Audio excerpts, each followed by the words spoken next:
What's going on, you guys? My name is Woof, and this is Ruby, and welcome to today's video. So, I wanted to do a how we got Ruby video because she is just the most lip-lopper, lovey-dovey dog we've ever met. So we say a lot that we've never met a dog that just full-on wants to give you kisses and love. And yes, I realized that light was on and I just had to turn it off. So we've never met a dog that just full-on wanted to love on you, give you kisses. Never at all met a dog like Ruby. So this is Ruby Doo. We call her Ruby Doo. We call her Lip Lopper, but her name is Ruby. She's a very, very good dog. Ruby. I don't think she likes being on camera, but this is her usual. She usually goes for 10 minutes at a time, sometimes more. She's all about kisses. She loves giving kisses. She's just the cutest little dog ever. So I wanted to do a how we got Ruby video and a little bit into Ruby's backstory and Ruby's history. So almost a year ago, so actually almost a year, we were driving down the road. I was wanting another dachshund for Dot because my mom had Luna and I couldn't take Luna with me, so Dot's was kind of lonely, so I said I want another dachshund. I didn't want a puppy because Dot's gotten so much older. She's actually 11 right now. At the time I think she was about 10. But we were driving down the street, coming back from the shop. We had just opened the shop, actually. It hadn't been too long. It had maybe been almost 3 weeks since we had opened the shop. And we're driving down the road. I think we had to take my husband's niece somewhere. And I point out, there's a dachshund. Pull over. There is a dachshund. And I had just seen it as we were driving down the road. And, of course, there was Ruby. So, Ruby had been abandoned with her puppies before she had given birth to her puppies, and she was taken in by a rescue, and she was very, very skittish. The only person she loved and wanted to be around was her foster, so it was very hard to get her out of her kennel and out of her shell. But no one was paying any attention to her. They were looking at her puppies. She's heartworm positive, or was heartworm positive, and no one was paying any attention to her. No one was really looking at her. So I told my husband, okay, we are taking her. This is the dog I want. She's not going to get adopted because she's heartworm positive. She's so skittish. So I said, let me take her home. And that's how Ruby started. She's been on heartworm medication since we got her. We're trying to fight the heartworms off. It's a bit of a process. It's a slow process, but she's getting there. She's still relatively healthy. She's such a good dog. But the first few days we had her were hard. She cried. She ran back and forth from the sliding glass door in the back to the front door. She didn't want to sleep. She didn't want to do anything. So finally, my husband had to put her in Dot's kennel to get her to calm down.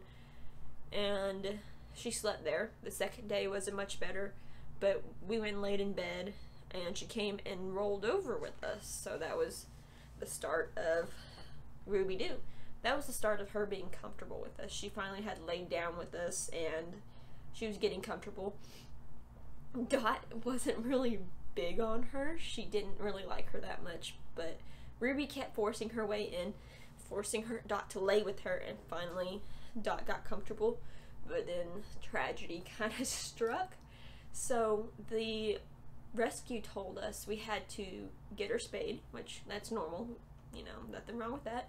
But they gave us a list of vets and they picked one out for us. And I didn't like that vet. I didn't want to go to that vet, but they said, oh, it's fine, go to that vet. So we took her to that vet and we picked her up the same day. And next thing you know, I mean, she's acting lethargic. She's acting tired. She's acting like any dog that had just been spayed, right? But it wasn't that. Next thing we know, she's basically bleeding out. I mean, there's blood just about everywhere. We were both freaking out. We didn't know what to do. She's dehydrated. She's losing so much blood. So we didn't know what to do. We ended up taking her to an emergency vet. We had called the rescue and let them know, hey, this is what's going on.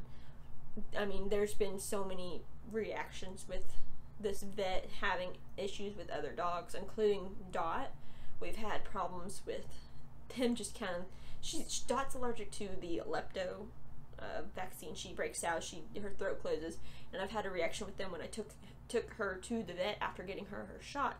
They just laughed in my face and told me that I was over dramatic. So, I mean, this Dot is my baby, Ruby's my baby, and you're telling me I'm over dramatic. But anyways, we've had problems with them in the past. Other dog owners have had problems with them in the past. So it was a lot, and the rescue didn't really seem bothered by it. They still use them, and it is what it is. But it doesn't turn out, we don't know what caused it. The vet said, oh, she just had a delayed reaction. It wasn't a delayed reaction. She was bleeding. She was in very, very bad shape. She was in awful shape. We took her to another vet, and the vet bill was about $1,100 to save her and to get her fixed up. We don't know what happened. No one told us specifically what caused it. And when we went to talk to the original vet who did her spay, they couldn't talk to us. They said we weren't her owner, so they refused to talk to us. So we ended up getting Ruby fixed up. Haven't been to that vet since. Haven't talked to the rescue. But Ruby Doo is very, very healthy. She's not happy to be doing this video. But she's very, very healthy. She's such a good dog. She's such a good girl. She is such a very, very good girl. So, that would be Ruby's origin stories. Thank you. So that would be Ruby's origin story and how we came to have Ruby. And Ruby and I are gonna go ahead and end this video. So thank you guys so much for watching this video. And as usual, you guys, Ruby and I will see you guys next time in the next video. So we'll see you guys later.